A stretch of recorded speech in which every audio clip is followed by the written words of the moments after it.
Welcome to N24 news. ముందుగా headlines చూద్దాం. ఇకపై షర్మిలతోనే నా ప్రయాణమన్న మంగళగిరి ఎమ్మెల్యే రాళ్ల రామకృష్ణారెడ్డి. ఇటీవల వైసీపీకి రాజీనామా చేసిన ఆర్కే పార్టీలో తనకు ప్రాధాన్యం దక్కలేదని ఆవేదన.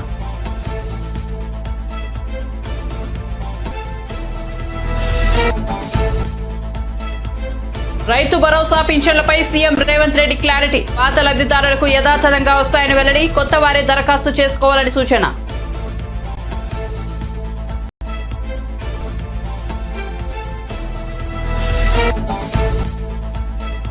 మంత్రుల ఇళ్లను ముట్టడిస్తున్న అంగన్వాడీలు. మంత్రి పెద్దిరెడ్డి ఇంటి ముట్టడికి ర్యాలీగా బయలుదేరిన అంగన్వాడీ కార్యకర్తలు. మంత్రి ఉషశ్రీచరణ్ ఇంటి ముట్టడికి వెళ్తుండగా అడ్డుకున్న పోలీసులు.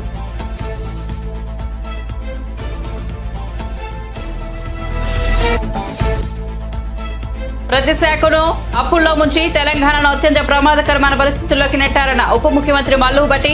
ప్రజలకు తెలియజేయాలని శ్వేతపత్రం విడుదల చేశామన్న.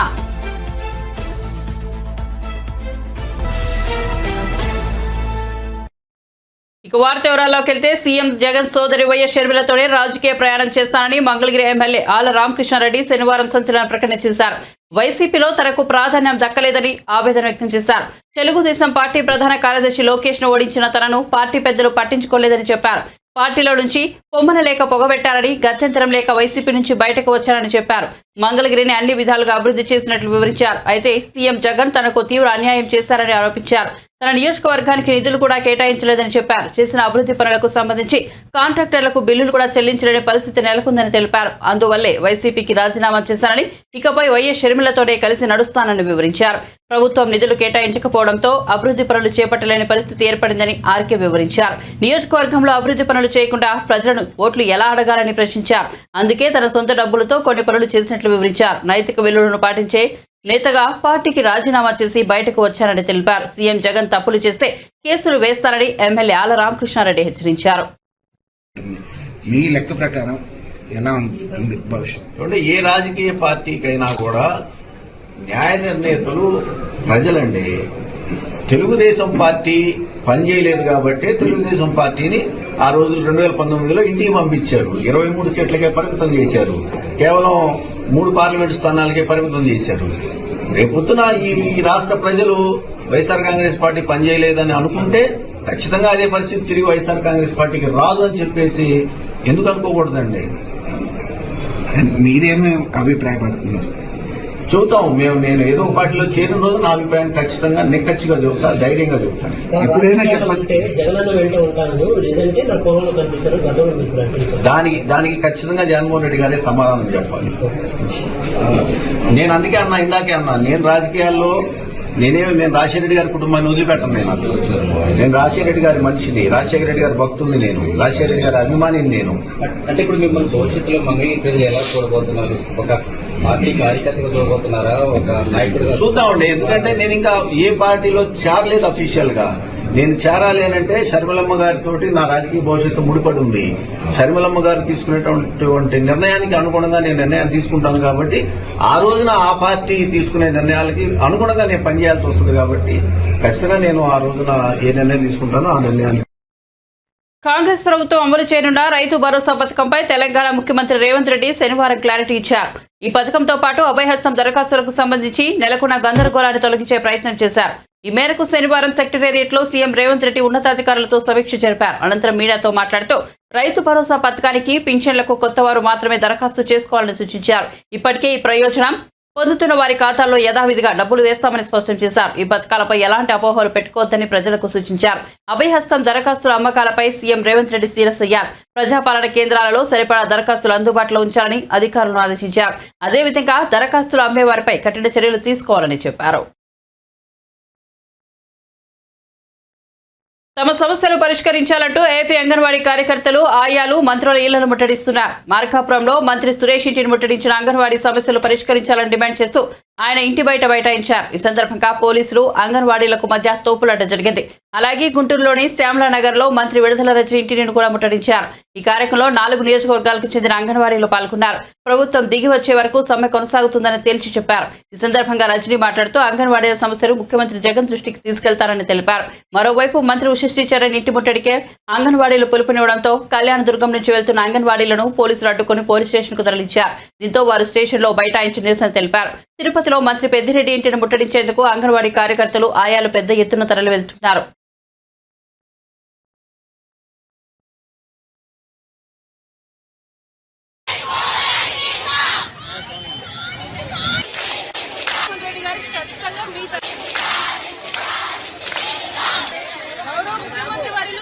జగన్మోహన్ రెడ్డి గారికి ఖచ్చితంగా మీ తరఫున మీరు ఏదైతే రిప్రజెంటేషన్ ఇచ్చారో మీరు రాసినటువంటి సందేశాన్ని ముఖ్యమంత్రి గారికి చేరుస్తాము. మీ అందరూ కూడా సంయమనం పాటించండి.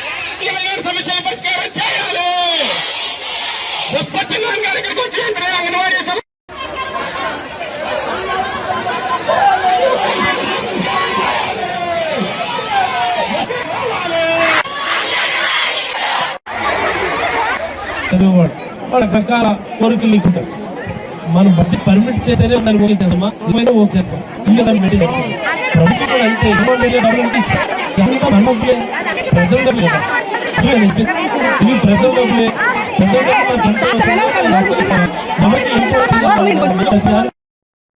మహిళల సంక్షేమం కోసం రాష్ట్ర ప్రభుత్వం ప్రాధాన్యం ఇస్తుందని తెలంగాణ బీసీ సంక్షేమ శాఖ రవాణా శాఖ మంత్రి పొన్నం ప్రభాకర్ అన్నారు. డిసెంబర్ 30వ తేదీన శనివారం ఉదయం ఎన్టీఆర్ మార్గులోని అంబేద్కర్ విగ్రహం వద్ద జెండా ఊపి 80 కొత్త ఆర్టీసీ బస్సులను మంత్రి పొన్నం ప్రభాకర్ ప్రారంభించారు. ఈ సందర్భంగా మంత్రి మాట్లాడుతూ ప్రభుత్వం ఏర్పాటైన కొద్ది రోజుల్లోనే కొనుగోలు చేశామని తెలిపారు. మహిళా ప్రయాణానికి ఇబ్బందులు రాకుండా అన్ని చర్యలు తీసుకుంటున్నామన్నారు. మహాలక్ష్మి పథకంతో పెరిగిన రద్దీని తగ్గించేందుకు కొత్త బస్సులను కొనుగోలు చేసినట్టు చెప్పారు.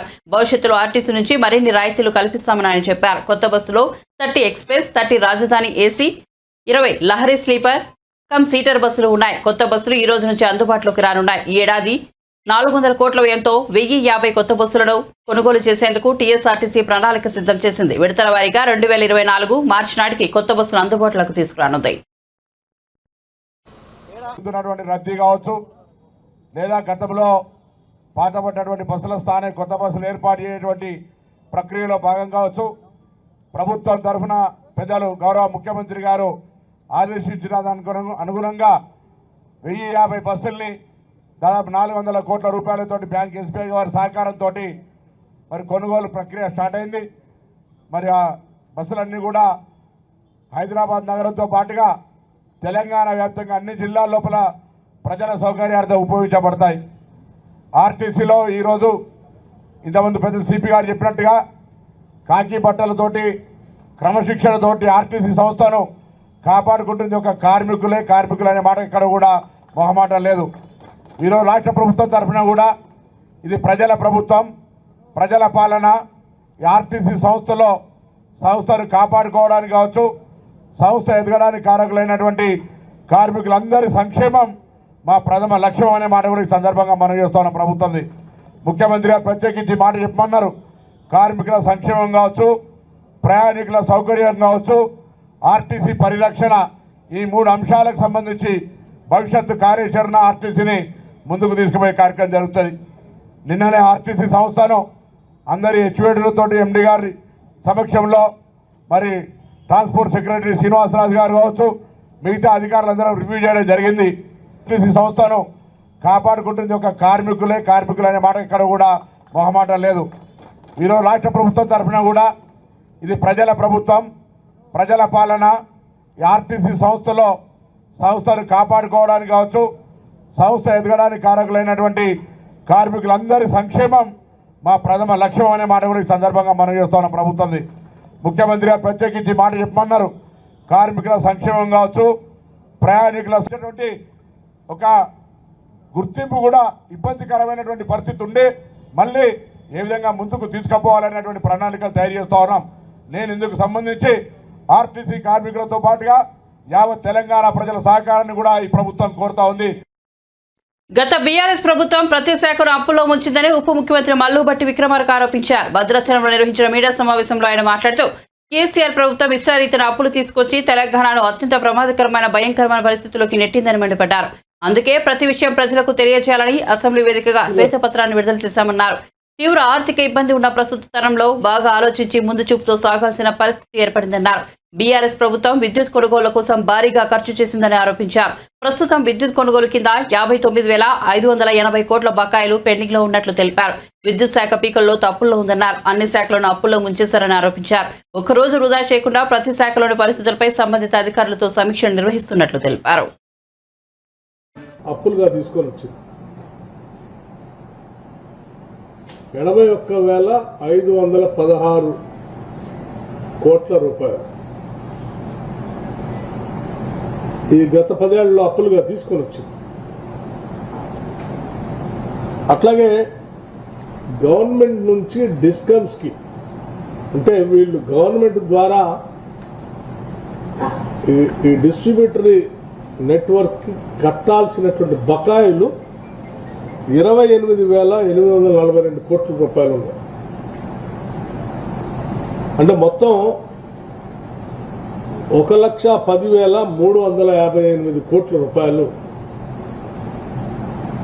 ఈరోజు రాష్ట్ర ప్రభుత్వం ద్వారా మనం అప్పుపడి ఉన్నాం. ఎంత అంటే మేము వస్తేనే కరెంట్ ఉంది, మేము ఉంటేనే కరెంటు వెలుగులు నిండుతుంది, 24 గంటలు కరెంట్ ఇచ్చినాం, మాతోనే కరెంటు అని చెప్పినటువంటి వీళ్ళ లెక్కలు రాబోయే కొన్ని తరాలు కూడా తాకట్టు పెట్టేశారు. ఈ విద్యుత్తును కొనటానికి, పవర్ పర్చేజ్ చేయటం కోసం 30,406 కోట్ల రూపాయలు. ఈ పవర్ పర్చేజ్ కోసం 30,406 కోట్ల రూపాయలు వెచ్చించారు. అట్లాగే సింగరేణి నుంచి పవర్ పర్చేజ్ వాళ్ళకున్న బకాయిలు, సింగరేణి కట్టాల్సిన పవర్ పర్చేజ్ బకాయి 19,431 కోట్ల రూపాయలు. అట్లాగే జెన్కోకి పవర్ పర్చేజ్ కింద కట్టాల్సినటువంటి ప్రభుత్వ బకాయి 9,743 కోట్ల రూపాయలు. మొత్తం పవర్ పర్చేజ్ పేరు మీద రాష్ట్ర ప్రభుత్వం కట్టాల్సినటువంటి బకాయి 59,580 కోట్ల రూపాయలు. 59,580 కోట్ల రూపాయలు పవర్ పర్చేజ్ పేరు మీద ఈ రాష్ట్ర ప్రభుత్వం బకాయి పడి ఉన్నటువంటి అప్పు. ఏపీ సీఎం జగన్ భీమవరంలో పర్యటించిన సందర్భంగా ఆసక్తికర సన్నివేశం చోటు చేసుకుంది. చిట్టూరి సోని, చిట్టూరి మోహన్ కుమార్లకు తమ 5 నెలల బిడ్డను తీసుకుని సీఎం జగన్ వద్దకు వచ్చారు. తమ బిడ్డకు పేరు పెట్టాలని సీఎంను కోరారు. ఆ దంపతులతో ఆప్యాయంగా మాట్లాడిన సీఎం జగన్ వారి బిడ్డను తన చేతులతో తీసుకుని ముద్దాడారు. ఏం పేరు పెడదామంటూ కాసేపు ఆ చిన్నారిని లాలించి నాన్న పేరు పెడదామంటూ రాజశేఖర్ అని నామకరణం చేశారు. దాంతో సోని, మోహన్ కుమార్ దంపతుల ముఖాలు ఆనందంతో వెలిగిపోయాయి. దీనికి సంబంధించిన వీడియోను వైసీపీ తన సోషల్ మీడియా ఖాతాలో పంచుకుంది.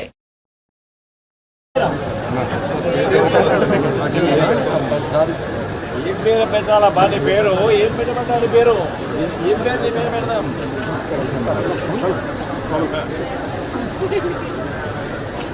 నాన్న పేరు పెడదాం.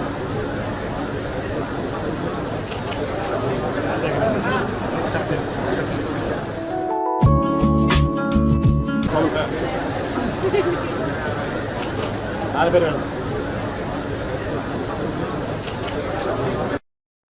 ప్రధాని నరేంద్ర మోదీ అయోధ్యలో పర్యటిస్తున్నారు. రామాలయం ప్రారంభోత్సవానికి ముందు అయోధ్యలో పలు అభివృద్ధి కార్యక్రమాలను ఆయన ప్రారంభిస్తున్నారు. ఇందులో భాగంగా ఇటీవల పునర్నిర్మించిన అయోధ్యధామ్ రైల్వే స్టేషన్ కు మోదీ ప్రారంభోత్సవం చేశారు. అనంతరం 2 అమృత్ భారత్ రైళ్లకు పచ్చజెండా ఊపారు. ఇదే వేదిక నుంచి 6 వందే భారత్ ఎక్స్ప్రెస్ లను ప్రధాని ప్రారంభించారు. ఈ పర్యటనలో ప్రధాని మోదీ 15,000 కోట్ల విలువైన అభివృద్ధి పనులను ప్రారంభిస్తారని అధికార వర్గాల సమాచారం. అయోధ్యలో అడుగుపెట్టిన ప్రధానికి దేశం నలుమూల నుంచి వచ్చిన 14 మంది కళాకారులు తమ ప్రదర్శనతో స్వాగతం పలికారు. ఎయిర్పోర్ట్ నుంచి అయోధ్యధామ్ వరకు ఏర్పాటు చేసిన 40 స్టేజీలపై కళాకారులు ప్రదర్శనలతో ఆకట్టుకున్నారు. రైల్వే మంత్రి అశ్విని వైష్ణవ్, ఉత్తరప్రదేశ్ ముఖ్యమంత్రి యోగి ఆదిత్యనాథ్ తో కలిసి అయోధ్య ధామ్ స్టేషన్ మోదీ ప్రారంభించారు. ఆపై అక్కడి నుంచి అయోధ్య ఎయిర్పోర్ట్ లో కొత్తగా నిర్మించిన టెర్మినల్ ను ప్రారంభించేందుకు వెళ్లారు. ఈ కార్యక్రమం తర్వాత అయోధ్యలో ఏర్పాటు చేసిన బహిరంగ సభలో పాల్గొని ప్రధాని ప్రసంగించారు.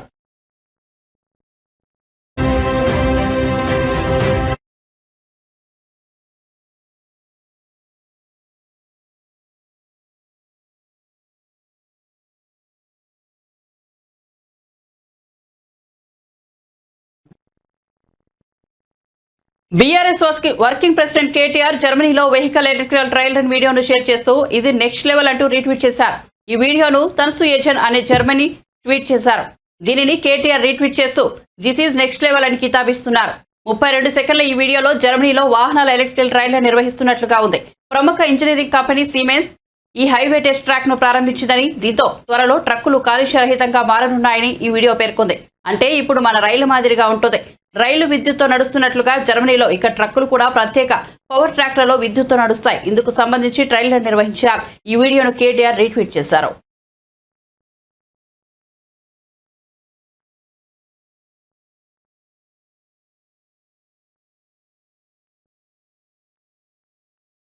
మాజీ డీఎస్పీ నళిని శనివారం తెలంగాణ ముఖ్యమంత్రి రేవంత్ రెడ్డిని కలిశారు. సచివాలయంలో ముఖ్యమంత్రిని మర్యాదపూర్వకంగా కలిసిన ఆమె వివిధ అంశాలపై చర్చించారు. ఉద్యమం సమయంలో తెలంగాణ కోసం నళిని తన డీఎస్పీ పదవికి రాజీనామా చేశారు. ఇటీవల కాంగ్రెస్ ప్రభుత్వం అధికారంలోకి వచ్చాక ముఖ్యమంత్రి రేవంత్ రెడ్డి నళిని పేరును ప్రస్తావించారు. పోలీసు అధికారులతో జరిగిన సమీక్ష సందర్భంగా ముఖ్యమంత్రి మాట్లాడుతూ తెలంగాణ కోసం ఉద్యోగం వదులుకున్న నళినికి తిరిగి డీఎస్పీ ఉద్యోగం ఇవ్వాలని, లేదంటే అదే స్థాయి ఉద్యోగం ఇవ్వాలని ఆదేశించారు. కానీ తాను ప్రస్తుతం పూర్తి ఆధ్యాత్మిక చింతనతో ఉండాలని, తాను ఫిట్ కూడా కాదని, అందుకే ఉద్యోగాన్ని తిరస్కరిస్తున్నట్లు నళిని తెలిపారు. ఈ నేపథ్యంలో ముఖ్యమంత్రిని ఆమె కలుసుకోవడం ప్రాధాన్యత సంతరించుకుంది.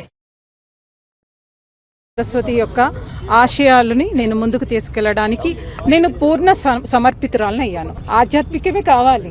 ఈ జన్మలో ఏదైతే సత్యమో అది తెలుసుకోలేకపోతే మళ్ళీ 100 జన్మలు ఎత్తాల్సి వస్తుంది.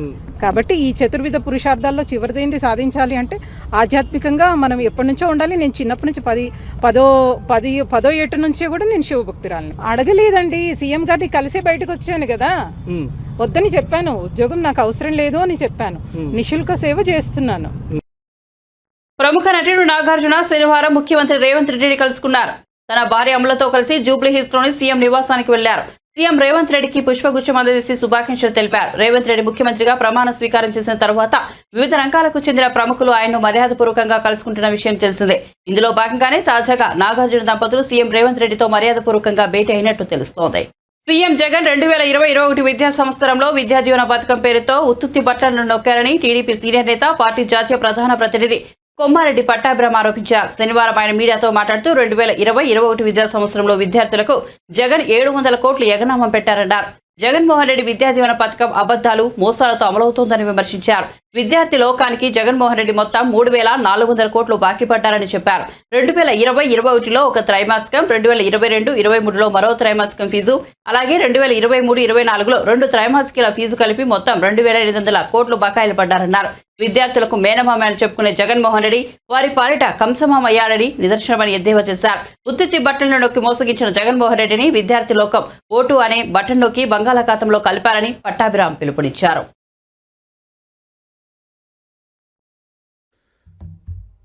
అందరికీ నమస్కారం. మన రాష్ట్ర ముఖ్యమంత్రి జగన్మోహన్ రెడ్డి నొక్కేటటువంటి ఉత్తిత్తి బటన్లు మనకు బాగా ఐడియా ఉంది కదండి. ఈయన ప్రతి 15-20 రోజులకు ఒకసారి ఉత్తుత్తి బటన్లు నొక్కుతూ ఉంటాడు ప్రజల్ని మోసం చేయడానికి. పైకేమో ఇదిగోండి ఈ రకంగా భారీ భారీ అడ్వర్టైజ్మెంట్లు, ఫుల్ పేజ్ అడ్వర్టైజ్మెంట్లు 100 కోట్లు తగలేసి, అసలు విషయంలోకి వెళ్తేనేమో మొత్తం బోగస్. పదే పదే ప్రజల్ని మోసం చేయటం, రకరకాల పథకాల పేరుతో నెట్టనిలోన ముంచటం రాష్ట్ర ప్రజల్ని.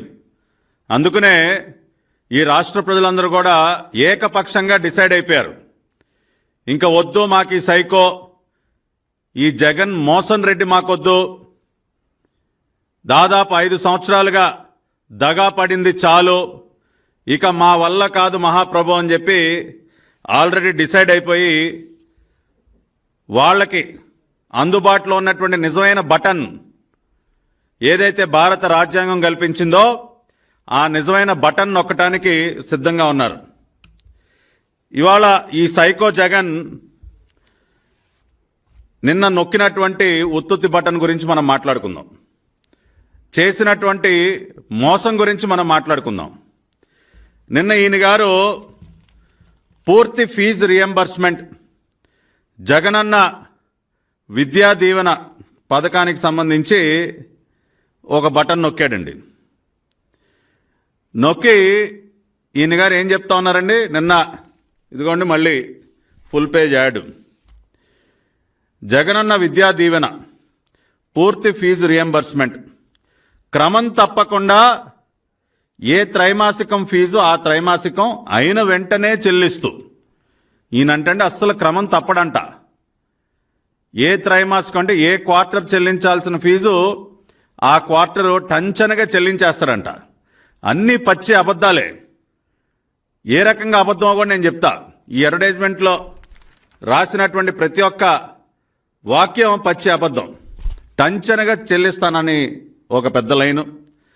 జూలై సెప్టెంబర్ 2023 త్రైమాసికానికి, ఇది అండర్లైన్ చేసుకోండి, అంటే ఈ అకాడమిక్ ఇయర్ ప్రస్తుతం సాగుతున్నటువంటి విద్యా సంవత్సరం 2023-24 విద్యా సంవత్సరానికి సంబంధించి July to September first quarter మొదటి త్రైమాసికానికి సంబంధించి 8,09,039 మంది విద్యార్థులకు లబ్ధి చేకూరుస్తూ 584 కోట్లను నేడే పశ్చిమ గోదావరి జిల్లా భీమవరంలో బటన్ నొక్కి తల్లుల ఖాతాల్లోకి నేరుగా జమ చేయుచున్న సైకో జగన్.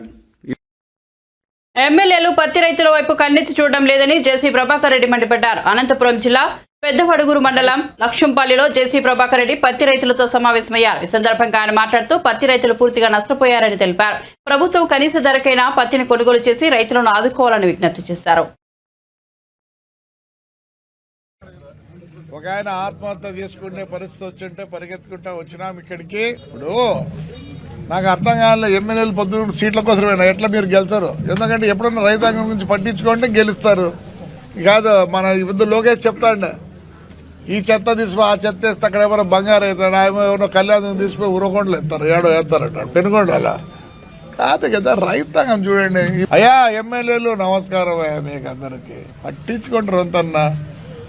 కొత్తది అట్లే ఉంది. కొత్తది ఏం చేస్తారు, ఏదో ఒక రేటుకు అమ్ముకుంటారు పోయి, అదేనో ఆ బల్లారికో ఏటుకో పోయి. ఈ పాతది ఎట్లయ్యా? అసలు ఇప్పుడు పరిస్థితి ఏమొచ్చిందంటే వాళ్ళకి ఒక భయం వచ్చింది, షార్ట్ సర్క్యూట్ అయ్యో ఇంకా ఏ విధంగా డ్యామేజ్ అయ్యి ఫైర్ అయితే ఎట్లా అని. బాగాలేదు పరిస్థితి. ఆయన చెప్తాడు అన్నీ. తెలంగాణలో ఒడ్లు వర్షాలు పడితే కూడా మొలకలు ఎత్తినట్టు కూడా కొన్నారు.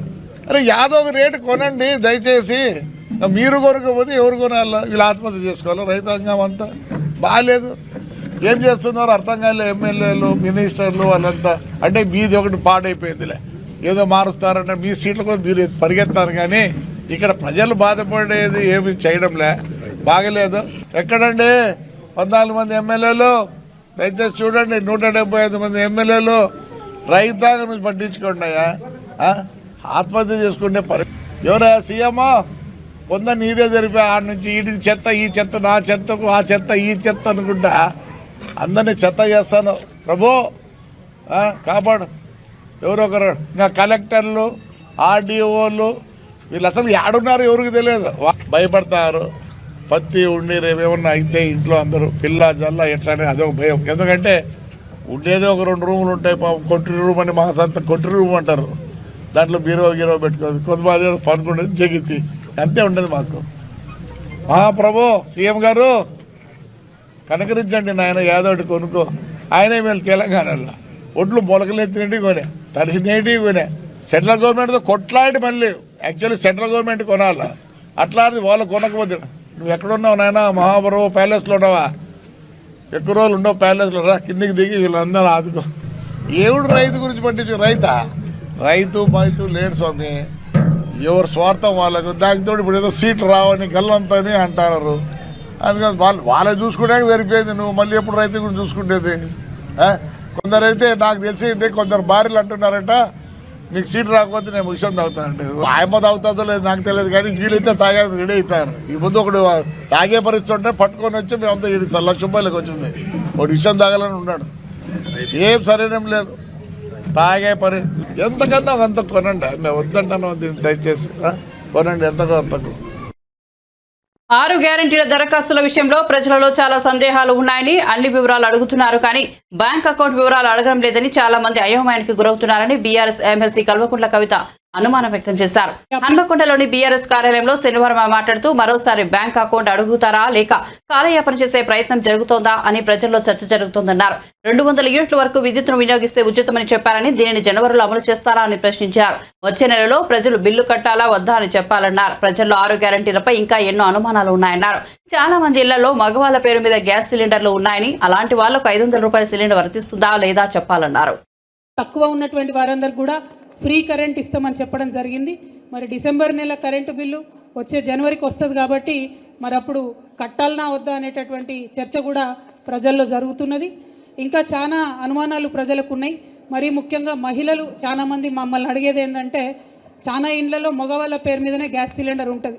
మరి అటువంటి ఇండ్లలో మాకు అసలు వర్తిస్తుందా వర్తించదా 500కు గ్యాస్ సిలిండర్ అనేటటువంటి అనుమానాలు వ్యక్తం చేస్తున్నారు. ఏదైతే ఒకటే ఫార్ములో అన్ని 6 గ్యారెంటీలకు సంబంధించి డేటా తీసుకుంటామని చెప్పిండ్రు. అందులో మరి ఇప్పుడు 5 గ్యారెంటీలకు సంబంధించిన డేటానే తీసుకుంటున్నారు. నిరుద్యోగ భృతి అనేటటువంటి కాలమే లేకుండా చేసినారు. మరి యువ మిత్రులందరూ కూడా కొద్దిగా కన్ఫ్యూజన్లో ఉన్నారు. మరి నిరుద్యోగ భృతి ఇస్తామని ప్రామిస్ చేసిండ్రు, ఆ ఫామ్లో ఎక్కడా లేదు అనేటటువంటిది కూడా చాలా మంది ఆలోచన చేస్తూ ఉన్నారు. ఇంకొక మాట కూడా, ఉద్యమకారులకు పుట్టిన గడ్డ వరంగల్ కాబట్టి ఇక్కడికి వస్తూ ఉంటే చాలా మంది మమ్మల్ని అనేక రకమైనటువంటి అనుమానాలు అడిగిరు. అక్క మరి ఉద్యమకారులకు ఏదో పెన్షన్ ఇస్తామన్నారు, ఓన్లీ ఎఫ్ఐఆర్ ఉన్న వాళ్ళకే ఇస్తామన్నారు అని అన్నారు. అంటే ఎఫ్ఐఆర్లు ఉన్న వాళ్ళని తీసుకుంటే మొత్తం టీఆర్ఎస్ పార్టీలోనే ఉంటారు వాళ్ళందరూ, మొత్తం ఉన్న ఎఫ్ఐఆర్లన్నీ. నేను మా తమ్ముళ్ళకి అదే చెప్పిన, అప్లై చేయండి. మనం ఆనాడు అమరవీరుల సందర్భంలో తీసుకున్న డేటా కూడా అదే. ఎఫ్ఐఆర్ ఉండాలని ఆనాడంటే ఆనాడేమో విమర్శించారు మనని, ఎఫ్ఐఆర్ లేకపోతే ఎట్లుంటుంది అని. ఇవాళనేమో అదే రూల్ పెడతా ఉన్నారు. సో మరి ఇప్పుడున్న ప్రభుత్వం ఎవరైతే అప్పుడు విమర్శించిండ్రో మరి ఇప్పుడు ఎఫ్ఐఆర్ పెడితే ఎంతమందికి ఇవ్వగలుగుతాము, ఎంతమంది మీద ఎఫ్ఐఆర్లు ఉంటాయి, ఎంతమంది మీద ఎఫ్ఐఆర్ కాపీలు ఉంటుంది, ఎఫ్ఐఆర్ లేకుండా ఉద్యమాలు చేసి అనేక కష్టాలు పడ్డటువంటి వారి సంగతి ఏంది అనే ప్రశ్నలు వాళ్ళు మనల్ని అడిగినారు. మరి అదే ప్రశ్న ఇవాళ ప్రజల నుంచి మాకు ఎదురవుతూ ఉంది. నా రిక్వెస్ట్ ఏంటంటే అందరూ కూడా అప్లై చేయండి, ఎఫ్ఐఆర్ ఉన్నా లేకున్నా ఉద్యమకారులందరూ కూడా అప్లై చేయండి. మరి ప్రభుత్వం రెస్పాన్స్ ఎట్లా ఉంటుందో కూడా చూడండి.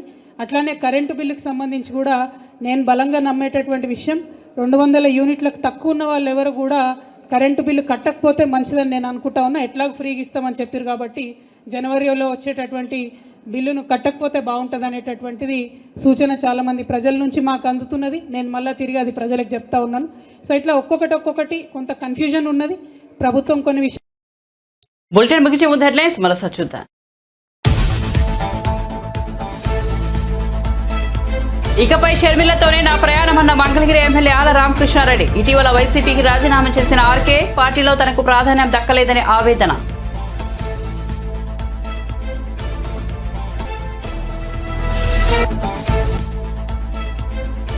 Rythu Bharosa పెన్షన్లపై CM Revanth Reddy clarity. పాత లబ్ధిదారులకు యథాతథంగా వస్తాయని వెల్లడి. కొత్త వారే దరఖాస్తు చేసుకోవాలని సూచన.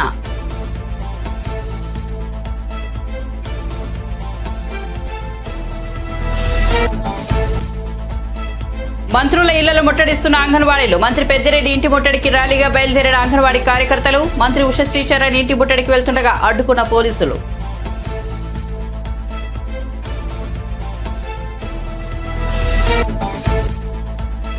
ప్రతి శాఖను అప్పుల్లో ముంచి తెలంగాణను అత్యంత ప్రమాదకరమైన పరిస్థితుల్లోకి నెట్టారన్న మల్లు భట్టి. ప్రజలకు తెలియజేయాలని శ్వేతపత్రం విడుదల చేశామని వెల్లడి.